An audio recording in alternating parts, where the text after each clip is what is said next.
با تو گر خواهی سخن گوید خدا قرآن بخوان، تا شود روح تو با حق آشنا قرآن بخوان.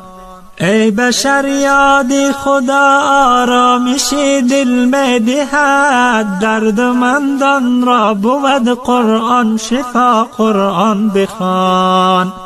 عزت احمد ز قرآنش نمی گردد جدا، تا بیابی معنی این نکته را قرآن بخوان. نقش قرآن تا در این عالم نشست، نقش های کاهن و پاپا شکست. فاش گویم آنچه در دل مضمر است، این کتاب نیست چیز دیگر است. ای خداوند کریمی کارساز، بندگان را مهربان و چاره ساز. چاره کاری منی بیچاره کن، یک نظر بر بنده آواره کن. گشتم رسوا از این شرمندگی، شرم دارم ندارم بندگی. بنده غافل به درگاه آمده، مجرم و عاصی در شاه آمده. رفت عمرم از پی نفس و هوا، شد تباه حالم خدایا رهنما. ره بالمایم صراط المستقیم، تا نگردد پیروی دل لعین.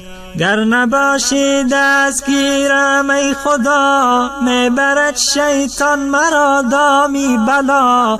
ای خدا حافظ ایمانم تویی، از شر شیطان نگهبانم تویی. غیر درگاهت ندارم پشتبان، ای خداوند کریم و مهربان. جمله مؤمن را خدایا کن نظر، رحم داری بر یتیم و بی پدر. عاجز و مسکین و محتاج و گدا، در فغان گویند هر دم ای خدا. جمله رو بر درگهت آورده اند، چون که عاجز و حقیر و بنده اند. آن که دارد کبر و عجب و فخر و کین، گشته است او پیروی دل لعین. لطف کن بر بندگانت ای خدا، ما گنهکاریم و تو غمخوار ما. رحم کن بر حال زاری بندگان، ای خداوندی رحیم و غیب دان. گر نباشد لطف و احسانت به ما، جمله می باشم گرفتاری بلا. از هجوم حرص و نفس و شهوتم، صد دریغا دائما در غفلتم. میخورم افسوس و درگاه احد، از دل ناپاک گناهی به عدد. رو به درگاه تو آوردم کنون، گرچه باشم شیخ و شابوز و فنون. از اجل راهی گریز نیست و بس، من ندیدم از اجل بگریخت کس. ای دریغا از گناهی به شمار، کرده ایم بر جان خود جبر اختیار.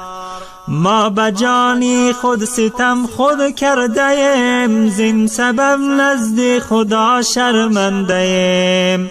خاری عاجز و مسکین و حقیر، رو به تو آورده است دستش بگیر. گرچه باشم پرگناه در جهان، لطف و احسانی تو دارم پشتبان. این مناجاتم قبول گردد اگر، بندگانت را نگه دار از سقر. بندگانت را نگه دار از سقر. ای خداوند